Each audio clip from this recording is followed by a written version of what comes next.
राम, जय श्री बालाजी महाराज। खोई हुई शक्तियों को कैसे प्राप्त किया जा सकता है? छुपी हुई शक्तियों को कैसे प्राप्त किया जा सकता है? क्या हमारे परिवार में कोई तेजस्वी ऊर्जा नहीं है? क्या हमारे परिवार में कोई ऐसी शक्ति नहीं है जिसे हम प्राप्त कर सके?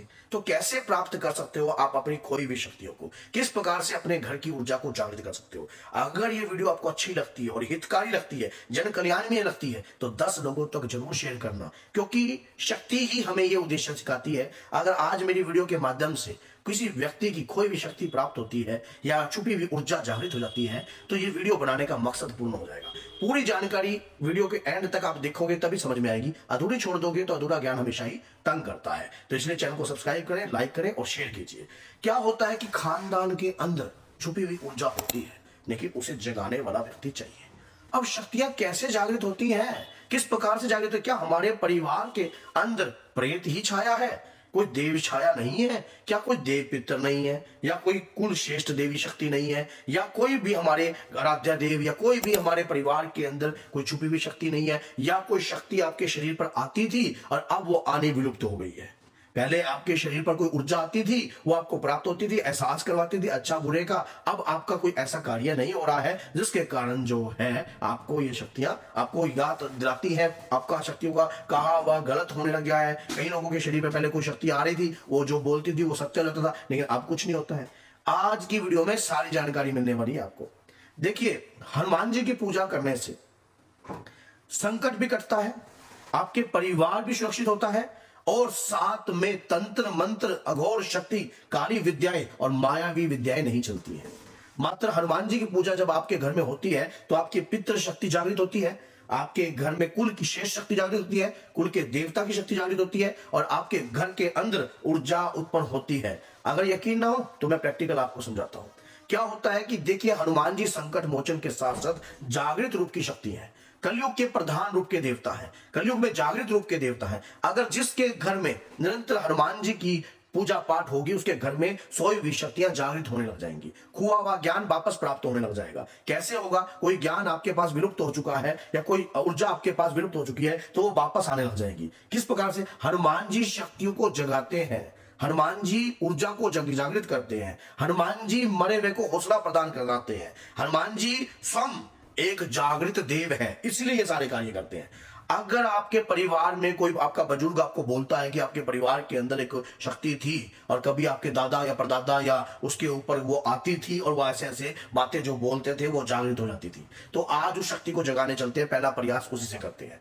क्या करना है आपको एक नियम बनाना है अपने घर के अंदर। एक तो कोई भी व्यक्ति, जो भी व्यक्ति घर की ऊर्जा को जागृत करने का प्रयास करे तो नियम बनाकर जरूर चले। बगैर नियम के कभी भी कोई शक्ति जागृत नहीं होती। पहला नियम, पूजा करने का नियम, आपका पूजा करने का नियम होना चाहिए। दूसरा नियम, आपके घर के अंदर जो है, जब आप शक्ति को जगाने का प्रयास करते हो तो वो प्रयास कंटिन्यू रहना चाहिए, उसको छोड़ना नहीं है। अब आपने एक दीप का दान दिया, अब मैं एक आपको पाठ बताता हूं। वो पाठ है हनुमान जी का बल याद दिलाने का। वो पाठ क्या है आपको पता है? हनुमान नाष्टक का।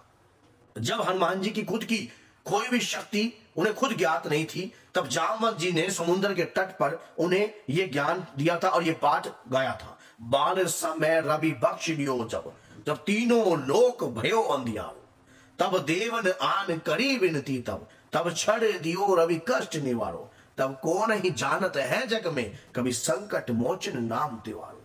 कि बाल समय में जब आपने सूर्य को भक्षण कर लिया था और तीनों लोकों में अंधकार मच गया था, तब देवों ने आकर विनती करी थी, तब जाकर आपने सूर्य को मुख से निकाला था। तब कौन नहीं जानत है जग में कभी संकट मोचन नाम त्योहारो। कि आप तो देवताओं के संकट को हरने वाले हो, हम तो बेचारे मनुष्य हैं, तो हमारे संकटों को भी आप ही हरोगे।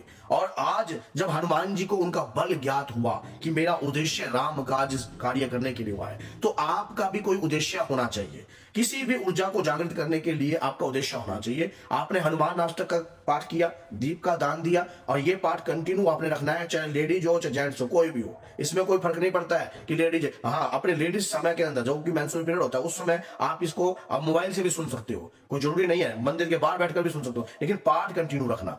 और जब आप ये पाठ करते रहो, धीरे धीरे दीपक से अपने पति से आप जागृत करवा सकती हो। दीपक जलवा देना, क्योंकि दीपक से रोशनी प्रदान होती है। आप महसूस करना 10 मिनट ध्यान करके। एक मंत्र मैं आपको दे रहा हूं, इस मंत्र का गुणगान करना।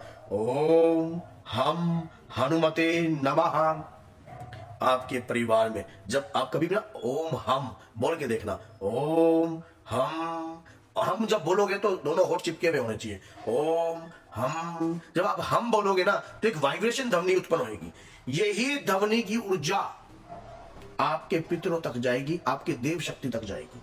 आपके परिवार में कोई ऊर्जा होगी वो सामने आएगी। धीरे धीरे जैसे जैसे आपके मंत्रों का जाप चलेगा वैसे वैसे वो ऊर्जा आपके शरीर पर उत्पन्न होने लग जाएगी। याद रखना, जब शक्ति कोई हमारे शरीर पर होती है तब हमें अपनी कर्म इंद्रियों पर कंट्रोल करना होता है। जब हम अपनी कर्म इंद्रियों पर कंट्रोल करने लग जाते हैं तब हमारी ज्ञान इंद्रियां हमारी उस बातों को समझने लग जाती है। जब तक हमें अपनी कर्म इंद्रियों को कंट्रोल करना नहीं आएगा तो हम ज्ञान इंद्रियों की बातों को समझ नहीं पाएंगे। भगवान की शक्ति, ऊर्जा इनका तालमेल से ही प्राप्त होती है। जब आप इनका भौतिक ज्ञान जानने लग जाते हो तब जाकर ऊर्जा भी समझती है कि ये व्यक्ति जो है अब सही रूप से शक्तियों को चलाने के लायक है, ये शक्तियों को समझता है, ये शक्तियों को अब जानने लग गया है। तब जाकर शक्ति आपको प्राप्त होती है, तब जाकर वो कृपा आपको प्राप्त होती है। और जब वो कृपा आपको प्राप्त होती है तब आपका दिन बदल जाता है, लाइफ बदल जाती है। फिर आपकी ज्ञान इंद्रियां हर चीज को देख लेती हैं, हर चीज को भाप लेती हैं, हर चीज को महसूस कर लेती हैं। और खानदान की जो उज्जवल शक्ति होती है वो, क्योंकि आप तो खानदान के वो दीपक हो जो रोशनी दिखाकर उस कृपा को प्राप्त करने आए हो। नित्य नियम किया गया जाप कभी विफल नहीं होगा अगर, लेकिन याद रखना, कर्म इंद्रियों को समझने के बाद ही ज्ञान इंद्रियों की प्राप्ति होती है। जब आपकी कर्म इंद्रिय अच्छी रहती है, आप एक मर्यादित होकर कार्य करते हो, फिर ज्ञान इंद्रियों से संपर्क होता है, फिर आपसे शक्तियां स्वयं, आप ध्यान में बैठे हो, आपका ध्यान लगने लग गया है, शरीर पर ऊर्जा महसूस हो रही है, फिर आपको खुद महसूस होता है कि वो मुझसे ये बात कहना चाहती है। तो वही जब वो बात, क्योंकि कर्म इंद्रिय को समझने के बाद ज्ञान इंद्रियां हमारी प्रभावित होकर हमें वो संदेश पहुंचाती हैं, और ये ऊर्जा को समझने के लिए ही वो शक्ति होती है। फिर आपकी क्या ही बातें सत्य होती हैं। फिर आप कहते हो कि दूसरों के घर में ये दिक्कत है, उसके घर में फलानी दिक्कत है, ये दिक्कत है, वो समस्या है, ये चीजें हैं। लेकिन इसके लिए आपको पूर्ण रूप से जो है मेंटेन होकर चलना पड़ेगा, नियम के साथ चलना पड़ेगा। 41 दिनों में कलयुग में तो वैसे भी फटे चक देता है व्यक्ति। अरे याद रखना, कलयुग के अंदर अगर आप, और जागृत किसको कर रहे हो? जागृत शक्ति के माध्यम से शक्ति को जगा रहे हो। हनुमान जी ने तो ये लगा लीजिए लंका हिला के रख दी थी, हनुमान जी ने तो पताल लोक हिला के रख दिया था। हनुमान जी जहां जाते हैं ना वहां पर सब कुछ हिला देते हैं। जब जिस वक्त आप अपने शरीर में कर्म इंद्रियों को मेंटेन कर ज्ञान इंद्रियों को जगाओगे तो हनुमान जी की कृपा से ही उस शक्ति तक पहुंच जाओगे। और आपकी खानदान की उज्जवल शक्ति आपको स्वप्न के माध्यम से दर्शन दे सकती है, प्रैक्टिकल आपको दर्शन दे सकती है। आपको महसूस हो सकता है कि मैं किसी शक्ति की पूजा करता हूं और वो शक्ति से मेरा संबंध बन रहा है, वो शक्ति मेरे पास आई है इसी कारण के लिए। तो अगर ये वीडियो अच्छी लगती है तो वीडियो को शेयर करना, अपने तक मत रखना, ये क्योंकि अपने तक रखोगे तो यहीं तक रह जाएगा। ज्ञान बांटने से बढ़ता है। अगर शेयर करोगे तो क्या पता व्यक्ति सुनने के बाद उससे वो भी अपने घर प्रयास कर सके। तो बोलिए जय सीताराम, जय माता दी।